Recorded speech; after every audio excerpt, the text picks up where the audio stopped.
Hello and welcome to Impact the Boro, a podcast from the Greensboro Chamber of Commerce.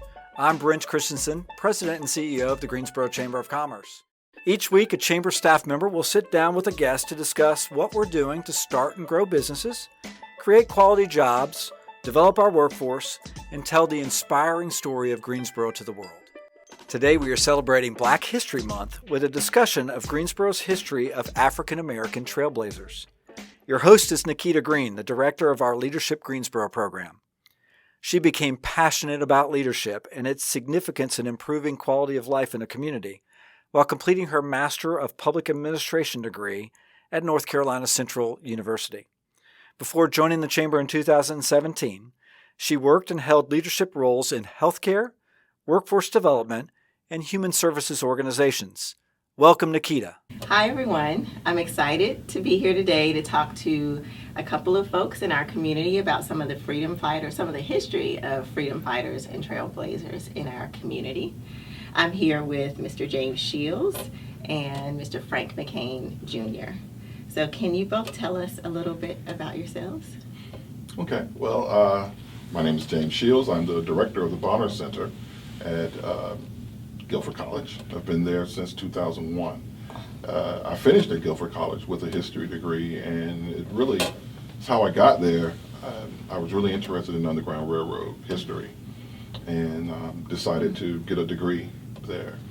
And I thought I was going to become a history professor, and I got called into the Bonner Center, and it's just so enriching for me to work with young people that are out doing service, to see them develop into folks that are, I'd say causing trouble out in the community, but making change. I'm also an actor. I've, for 18 years, acted in the play Pathway to Freedom, which is about the history of the Underground Railroad here in Guilford County. And I'm also a musician. I've been a reggae musician off and on for the last 30 years. So, not too long ago, I had dreads down past my waist, but I let those go.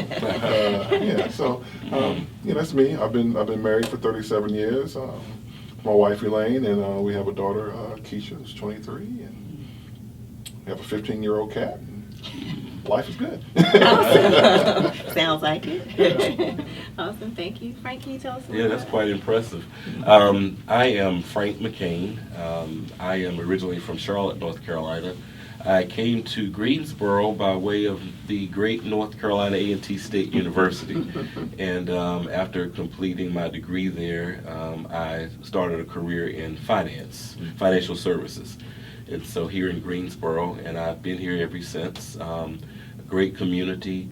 I currently am the Vice President of Community Investment and Impact for the United Way of Greater Greensboro, where we really work to try to address poverty in our community, really trying to put an end to poverty, really put a huge dent in it at least. And we're making some great progress. Personally, I have been very engaged in the community by way of serving on a few boards. I've served on the International Civil Rights Center Museum Board, the YMCA Board, the Reading Connections Board. The Greensboro Police Foundation is one that I currently sit on. And as you might imagine, I'm active with the North Carolina A&T State University Alumni Association. So that's some of my background. I am married to Vicki, who hails from Rocky Mount, North Carolina. Okay. She is an accountant and a pastor at Presbyterian Church of the Cross here in Greensboro. So I'll send a shout out for you to come and visit her at Presbyterian Church of the Cross here in Greensboro. And I have a son, Mac, who is in graduate school at A&T, and a daughter, Taylor, who is pursuing her own dreams down in Miami, Florida. Glad to be here. Awesome. Thank you. Mm-hmm. And Mac is a three-time champion? Mac is a three-time All-MEAC player, three-time member of the North Carolina A&T Celebration Bowl champions, 3 times, and he's also an All-American football player. So he's completed his undergraduate degree and now is currently working on his graduate degree in agricultural business. So he will be there for 1 more year in grad school and on the football team for 1 more year because he has another year of eligibility. Oh, wonderful. Okay. Thank awesome. you. And so, Frank, people hearing your name might recognize it. Can you tell us why? Well, it's sometimes they don't, and it's intentional on my part. I go by Frank McCain, but my birth name is Franklin McCain, and I happen to be Franklin McCain Jr. And so my father, Franklin McCain Sr., is the one that people are most familiar with. He was one of the four gentlemen who went down to the Woolworth lunch counter on February 1st, 1960, and sat down there as 18-year-olds and decided they wanted to change the direction of the nation. And on that day, they actually did. So, he, along with David Richmond, Ezel Blair, and Joseph McNeil, four A&T freshmen who were very courageous, very unlike me at age 18 years old, decided that they really could do something and influence change, and they sat down at the lunch counter at Woolworth's. Awesome. So you said freshman, and now having a son in college, it really impresses upon me just how young that really is. Exactly right. To be that courageous, I think at that age, it really impresses upon me. So if you could tell me a little bit about whether or not your father ever reflected on how his age either influenced or hindered their decision and their courage to make that decision to sit in. He talked about that. My father, to the day of his death, believed that the way of the future was really through youth, through children. He believed that children had not lived long enough to be tainted by all of the sins of the world, and they saw things as being fair and just. And so he thought that they all thought that at their age it was a perfect time to do what they did. My father often referred to a conversation he had with his mother, where his mother would tell him that he could, as long as he did well in school and stayed out of trouble, he could be anything in this world he wanted to be. And my father believed that, having been reared mostly in Washington, D.C., which was a little bit more progressive at that time. He believed that, but then when he came south, he saw that was not necessarily the case. And he actually called it the big black lie that his mother used to tell him, that he could be anything in the world he wanted to be.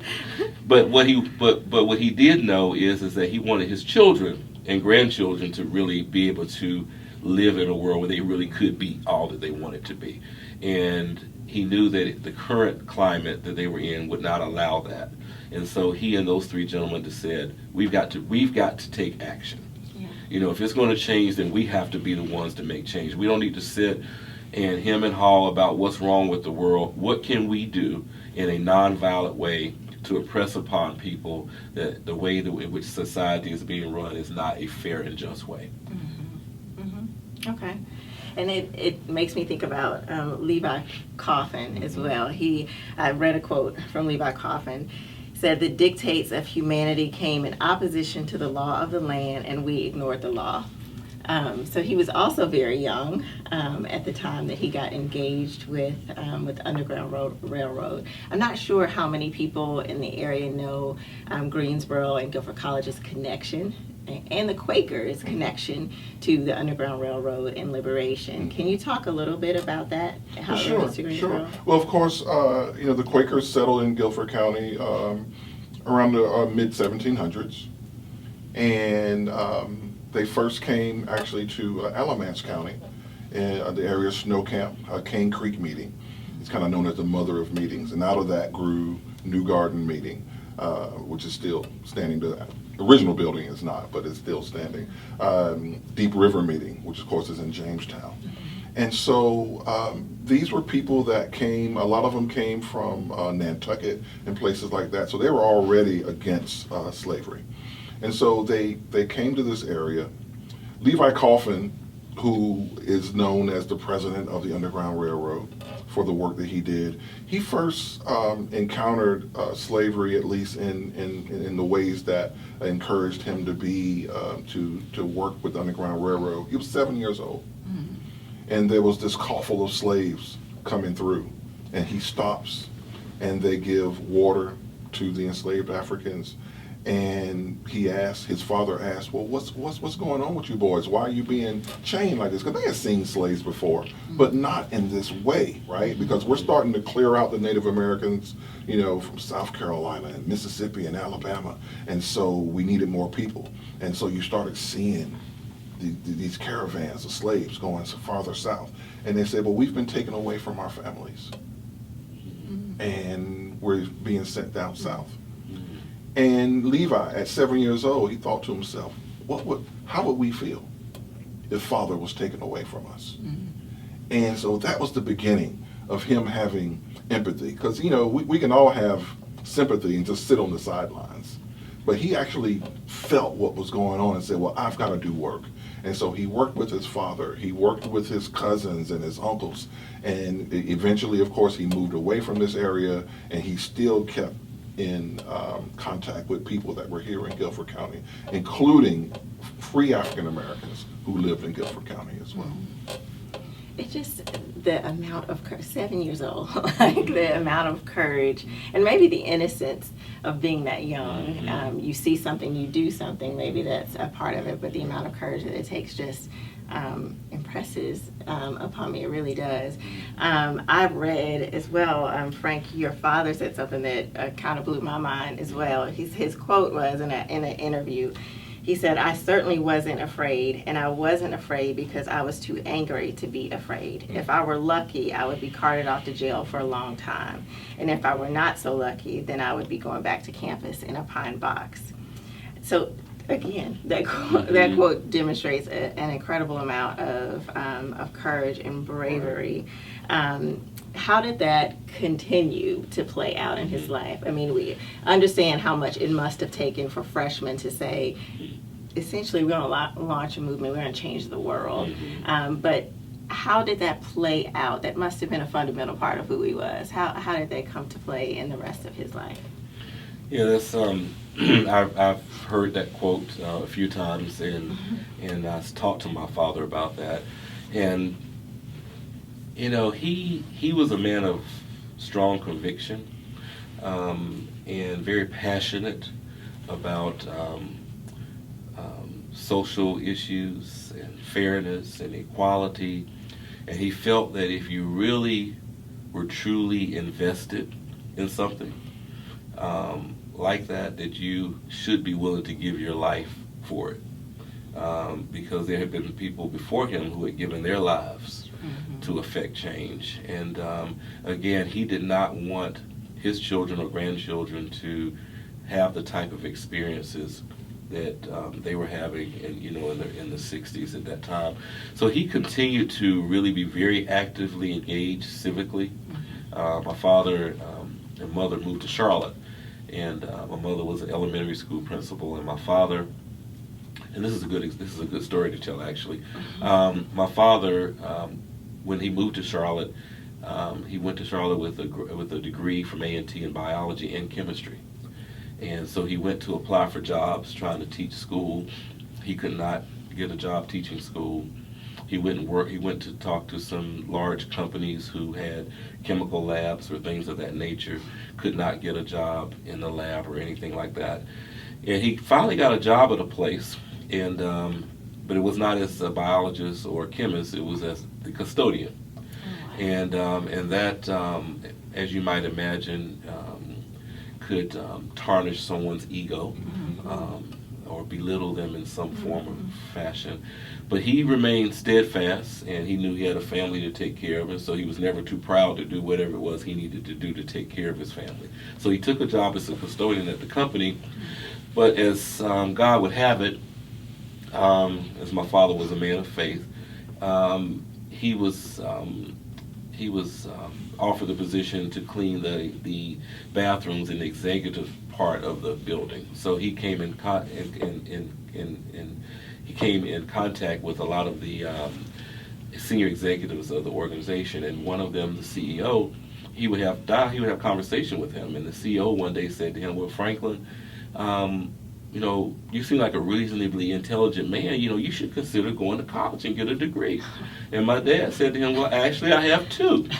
And the guy said, "Well, why in the world are you in here, being the custodian? There's nothing wrong with being the custodian, but if you've gone to college, don't you have aspirations to do more?" And my father said, "Of course I do, but I've applied for a job here, and they told me there weren't any jobs in the lab." Well, being the good man that this guy was, within 2 weeks, my father had a job in the lab. and he worked very hard, and when he retired, he was one of those people who had an office in the executive suite that many years earlier he had been cleaning. And so what he said along the way is that he knew that there were other people like him that looked like him, especially, who were qualified, who needed an opportunity. So he saw his role as being a mentor and an advocate to increase the number of minorities who worked at that firm. So I will tell you, to this day, I still have people who come to me and say, your father made all the difference in the world, helped me get my career started. He opened the door for us to get into this company. We have all done well. We've tried to live out his legacy so that he would have been proud. So it's just things like that you learn along the way that, so it was an ongoing battle. It never really ended for him. Never, ever. Right. You bring up an interesting point, though, that while it was something that your father struggled with, being a very educated man that still was, because of bias, he wasn't able to get the same kind of position. Right. But relationship mattered. Yes. It really, it involves, oftentimes moving the needle forward, when we look back at history, has involved someone else who isn't necessarily in that particular position of oppression to be, to engage. Right. So James, if you wouldn't mind maybe sharing a little bit about when you think about not just Quakers, but in general, how other people who are not necessarily in that particular struggle, how have other people contributed to change in our community? How have they partnered to contribute to change? Especially as it relates to the Underground Railroad here in Guilford County, we hear a lot about the Quakers. What we don't always hear about, and that's part of what we're trying to do with Guilford right now. We're trying to broaden the narrative. And, there were many free African Americans that lived in Guilford County. Between 1820 and 1840, we went from just maybe 200 to over 600 people. That was about 24%. And so we know, and at least we're starting to find out, that they were involved in the Underground Railroad as well. So these were people who were free. These were people who took great risk, because to be a free black in a slave state, you took a lot of risk. And I mean, you could be kicked out. And in fact, many folks who were technically free, we're finding out now, were owned by some of the Quaker meetings, because that was the way that they could be protected. Because whether you were free or not, and whether you lived in the North or the South, you had no rights.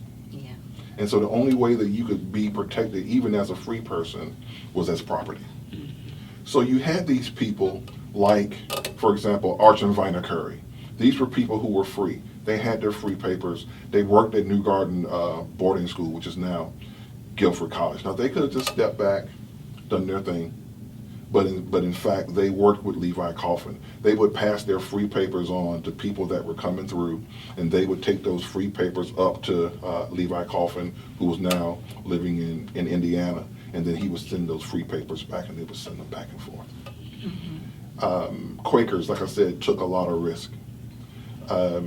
Our students now that are doing service, they work with people that are living with homelessness, that are living with poverty, that are living in substandard housing. Many of these students actually come from those communities. So it's crucial for them not only just to give back, but how do I use my education to change policy? How do I use my education to do more than just a Band-Aid? Can drives are great. Just basic tutoring is great. But how do I move beyond that so that we can encourage a young man to pick up a book instead of a gun? How do we encourage a young lady to be encouraged to be a lawyer or a scientist? And so these are things that some of our students are doing. So yes, I think they understand. I think the Quakers understood it. I think our students get it as well, is that they have to use their privilege for more than just trying to get ahead personally. And I think that's what we're seeing. That's what we encourage for our young people. That's awesome. And so you both have, while maybe you weren't a part of these trailblazing moments. You both have this connection to it. So I want to find out a little bit about both of you in this way personally. Frank, can you tell me, you have an internationally significant parent. Mm-hmm. But at the end of the day, he's your dad, as well. Right. Can you tell me a little bit, though, about just as your father, how you, him being just your father, how you try to continue his legacy as your father, or as one of the ANT4? How do you try to, in your life, continue his legacy? Well, it's interesting. I get that question on occasion, and I probably was no older than 8, probably somewhere around 8, when I began to realize that my father had some celebrity in him, in the fact that there were people who wanted to talk to him, and I never understood why they wanted to talk to him. These are people I see on television. Why they want to talk to you? And so he never really talked about it initially. He really played the father role. And in that father role, and my mother, being a Bennett graduate from Waynesboro, Georgia, grew up very Southern, very polite, and worked on my brothers and I to be courteous and respectful. And my father always would tell us that we have that the world is bigger than you. Which is something similar to what I just heard James talk about with the Quakers. He would always tell us, the world is bigger than you. And what he meant is that, you can't go through this world just worrying about what's right for you, what's good for you, and it's just me, he says, that's just not how you're supposed to be. And so I would say that my brothers and I are all the same way in the fact that I think oftentimes think of others first. And what our actions might mean for other people. And then what role can we play as individuals in our own way? Maybe, it doesn't have to be something international like the Woolworth sit-ins, the sit-in movement itself, but maybe, it's something in your own community, your own neighborhood perhaps, statewide. I mean, it could be something international or national, but the bottom line is that you always need to be aware, be willing to be bold. You need to be willing to go against the curve, against the crowd, be your own man. You have a mind of your own, you know right from wrong. So it was really about us individually finding out who we were, what really, rocked our boat, and what we were really interested in, and becoming involved and embrace whatever that is. And so, for me, initially it was financial services, because that is a business that a lot of people don't know a whole lot about. And the world in which we live in, money talks. Absolutely. And so once I sort of learned that and mastered it, so to speak, then I started looking at this human side of things, human services, and on my board in my office, I have a quote that I wrote that says, "Someone out there needs me to be their voice today." And what that means is that I realize that I have an opportunity on a daily basis, because I get invited to these boardroom tables where the decisions are really made. And it's my responsibility to speak up and speak out, and to make sure that decisions that are being made have been really thought out and are conducive to the enrichment of all people. And so I try to make it a point to make sure that I do that. And a lot of times it's not I'm not the most popular person in the room, and that's perfectly okay. Right. I'm way past those years. Right. But what you cannot ever say about me, no one would ever be able to say, is that I'm not fair, and that I don't think about what's best and what's right. That I will always do. And likewise, James, I know I heard you say that as an alumnus at Guilford College, knowing that your ancestors had come to that same place is really significant to you. Can you talk about how that connection impacts the work that you do? Well, certainly. We certainly live on the shoulders of the ancestors. And when I was first brought out to the woods and the huge tree that's there, I literally got chills. knowing what had gone on, and which we know because it's documented. So we know that enslaved Africans seeking freedom came through those woods. And to know that there's more work to be done. Just telling their story. It's so important for us to tell their story. But the work that I do at Guilford College, working with young people, getting them to move beyond just simple volunteerism, but how do I become a servant leader? And so part of what I do is to help young people become civically engaged professionals. So whether they're in finance and they have some knowledge about things like redlining and things like that, or how do I go into politics and actually change policy? Those are things that we do with our students. It's just so important for me. I think that's why, I made a conscious decision. Do I become a history professor or do I work with young people? And I was just really drawn by that. I've had my role models. My mother was a teacher in Norfolk, Virginia. She was, when they integrated, they took her from Booker T. Washington High School, which was the black school, and took her over to Maury. So she was one of the first black women to go. And not only that, they made her the head of the English department, which, as you can imagine, didn't go over very well with some folks. My father was one of the first black detectives on the police force in Norfolk, Virginia. I have a really great, Dr. King's birthday was just a few days ago. We have a picture of him when Dr. King came to Norfolk. He was put on the detail, and we have this picture of him, with Dr. King. Of course, we're very proud of that. But he did a lot of work in the community, and so it wasn't just being a cop on the beat, but he actually worked with the community. My grandfather, he did a lot of work in the community in Durham. We grew up in Durham.